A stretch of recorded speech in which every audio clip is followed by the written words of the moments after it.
Welcome back to another trade recap. It's currently 12 o'clock right now. You guys can see it's 12:09, so it's bedtime. It's definitely bedtime. New York session opened quite a bit ago, so I'll just go through today's trade. I've marked up a few extra things on the charts, which I've noted down in my trading journal because I shouldn't have really touched my charts, but I did. But anyway, I'm going to try to go through this quickly just so that it doesn't drag on too long, because when I'm tired, I tend to lose track of what I'm talking about. So anyway, I marked up the charts this morning and I noticed that we had this level of sellers sitting where sellers have pushed price down twice here, but it never made it below this low. It made a high, higher low, higher high. It consolidated here, made an equal high, made a higher low when you compare it to this. Yeah, and then price went bullish from there. It pushed above this level, so this is where the weekend was. And then when we opened market this morning, when market opened this morning, it immediately made an all-time high. Yep, and it immediately made a correction and a continuation, but it just wasn't enough price action to make a trade off of, and we'll go through that a bit later. But yeah, that's what price is looking at here. Price went off after we had this tiny retracement here. I was kind of hoping for another retracement, especially once we saw this little curve looking thing here, because I know I've learned that like apparently trends are stronger when they curve instead of spike. Anyway, yeah, London clearly was quite choppy. It was pretty crap until New York open, where prices pushed up a bit more. So go on to the 15-minute. And just remember that this is the level of the original indication that I was looking for. So you can see literally if you look down the bottom here, as price moves here, it's literally Saturday and then Monday. So this is literally as price opened this morning. What's that? 4 o'clock in the morning? No. What? Okay, it's 6 o'clock in the morning. Price pushes up and it makes this candle. Now I don't really like using these candles as an indication because you can, and it's this guy's scalping model, but it's not the one that he particularly uses. But I mean, I just wouldn't really do this because it's the start of Asia session and I want to see a bit more of what price is planning to do at the start of the week rather than taking like the first 2 candles of the week. But if we were to actually use this, it would be indication, correction, price is making, what's this called, bearish market structure. And then you can see that it makes a higher low here, so we could make an entry as price breaks out here, which obviously we're basing off the 15-minute candle, which is the lowest time frame that you use on the ICC strategy. So we base it off of the candle close here, and then I like to do candle closes. Some people just do as soon as price enters that level, so some people might do it here. I always do candle closes, and then you would want to leave a little bit of room for your stop loss and then target that previous high. So we could have caught a 1 to 2 here, but yeah, I don't know, maybe I'll put that in my journal. Guys get a little bit of a sneak peek. Well, I don't think it's saved. Hold on. Okay, there we go. Oh my comment face is gonna be my journal. That's gonna be really awkward for me when I go look through it later, but that's an entry that I could potentially done. But again, Asia session is just low volume, so I wasn't keen on that trade when I saw it. And also I start work early in the morning, and I've had mistakes in the past where I've been at work and been trying to trade while I'm at work, and it just doesn't work because I don't have this screen in front of me. I'm just trading on my phone, and my phone's not big enough to a proper analysis of all different time frames. Obviously it's different if you're already in the charts and you've already looked at it and you're like just checking your levels as you go throughout the day, which is what I do now. But if you're actually placing trades, well, for me, because when I place trades away from my screen, it just messes with my analysis because I can't see everything so clear. But anyway, so I marked out this new high here. Again, you can kind of see there's a little ICC setup in here.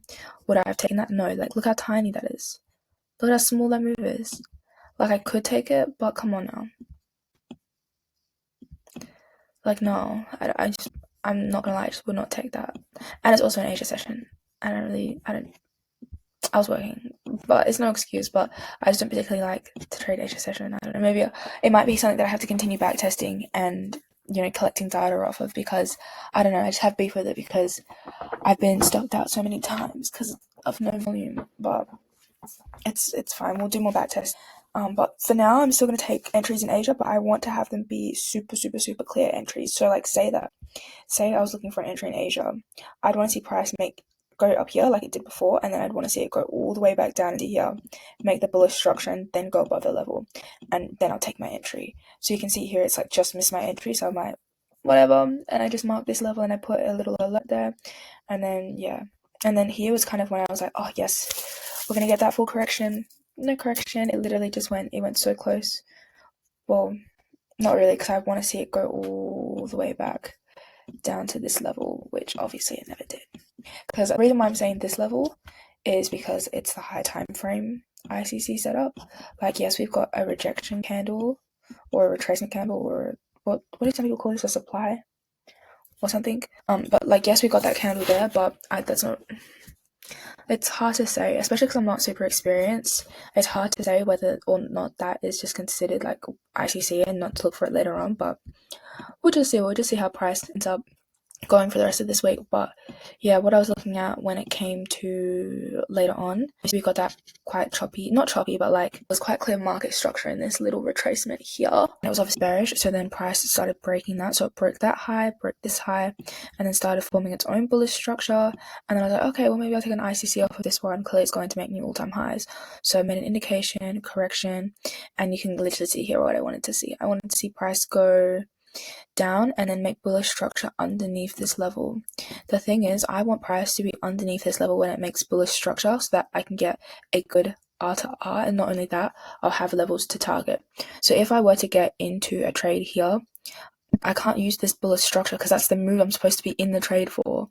Like, yeah, I obviously can't use this because then I'm going to get a late entry and there's nothing for me to target. And if price just hits this level, then like I'm going to lose like 80% of my trades. Like, just because price, breaks out and then goes back and hits this level doesn't mean that it's automatically a buy signal. I actually need to see like this bullish structure below this level here, so below this previous high, for me to then take a buy to go up. But I would only be targeting this level and then I'll just trail it for however long it goes. But yeah, price is clearly making this nice lovely move now that I've decided to hop off the charts, because I usually like to hop off at about 12. But yeah, I don't really know what price is doing here. It's just, yeah, we'll just see how the rest of the day goes. But yeah, that's a little explanation on the charts for me and kind of why I chose to stay out of today. I've been choosing to stay out of so many days, which is it's like so conflicting for me, because it's like, am I just missing something? Like, am I just not understanding the strategy? Which I do, but like, I don't know if it's just because it comes up rarely. Am I just being too picky? Like, is this good discipline, or is this just a bad practice as a trader? I don't know. Look, price is breaking this low. Interesting. But that's not. Oh, I guess it is a 15-minute low. It wouldn't be a high time frame low. No, it would not. So yeah, there you go. I'll do another morning analysis tomorrow on YouTube Shorts and on my TikTok and Instagram if you want to follow that. And I'll have a look and revisit the charts tomorrow once we've got some more price action in there to see what I think price is going to do tomorrow. So stay tuned for that. I'll just go through my trading journal because I'm trying to be consistent with it. We obviously did the morning analysis. I'll move my face. We did the morning analysis this morning, which you can have a look at my YouTube Shorts and my Instagram and TikTok for that. And then this is just a trade recap that I've done. So the setups and opportunities, there was an ICC setup, but it wasn't a full correction back to level multiple times. So there was no entry for me to take, only a pre-Asia market setup. And then reason for entry or sitting out, entry criteria wasn't met and price went without me. Sad, but it is what it is.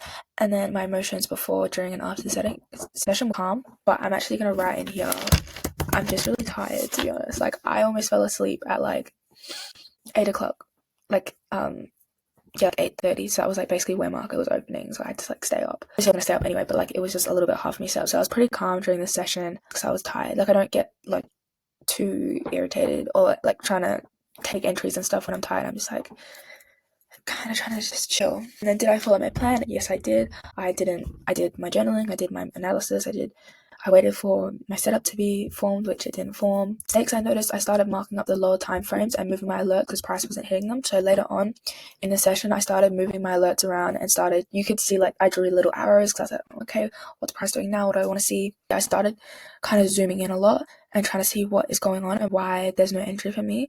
And I feel like that could have potentially led to me forcing a trade. Obviously, I didn't, but it's just about noticing those things that I'm doing throughout the session that I can pick up on later. Later on, or even like say tomorrow, I could go into the charts and I could start being pedantic and zooming into the 5-minute and just looking at the 5-minute chart and setting all these tiny little alerts that don't matter, and then I'm just coming back to the chart over and over and over again and taking unnecessary trades because I don't have a full picture of what's going on and I don't have my alerts only at those high time frame levels.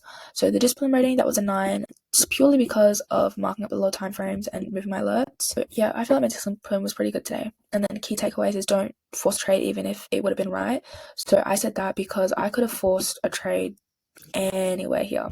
Like on the lower time frames, there was so much opportunity. Like I could have used this and I could have formed an entry here.